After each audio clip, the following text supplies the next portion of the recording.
C'est ce qu'a montré Davy il y a un petit instant. Et donc, automatiquement, le système m'a labellisé mon email.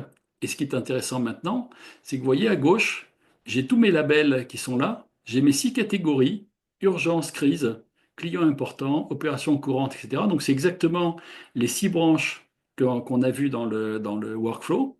Et si je regarde dans urgence, crise, hop, j'ai plus que les emails, et notamment le dernier, urgent, bonjour, etc. Et vous voyez, si je clique dessus, j'ai ici le brouillon qui est complètement configuré. Bon, je pourrais faire un peu plus de présentation, etc., avec peut-être une signature en pied de mail, et puis peut-être un email plus précis qui dit, voilà, OK, vous avez eu un truc de l'URSSAF, donc on aurait pu prévoir que pour un contrôle d'URSSAF, ou pour un contrôle fiscal, ou pour toute autre situation un peu problématique et récurrente, connue, on puisse lister dans l'email peut-être une liste de pièces ou d'informations qu'on va demander au client de nous envoyer pour commencer à préparer la défense, on va dire, du client vis-à-vis de l'URSSAF, du fisc ou d'autres organisations. D'accord?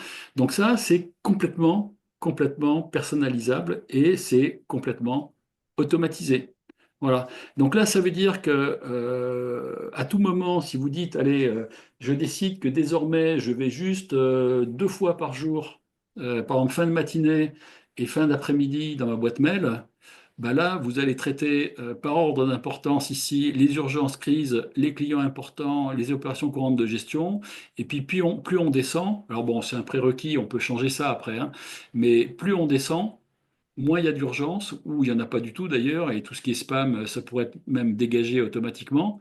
Plus on descend, bah, moins c'est important. Donc, au moins, si vous avez peu de temps, vous êtes sûr que vous avez traité au moins les 2 ou 3 premiers labels avec tous les emails qui sont dedans. Et là, vous laissez rien passer d'important, quoi. Même si vous laissez le reste non ouvert, non répondu, etc., non lu, c'est sans importance, parce que finalement, les trucs sont dégradés dans des catégories qui n'ont pas ou peu d'intérêt, ou en tout cas moins d'intérêt. Il y a peut-être des choses qui concernent la gestion interne du cabinet.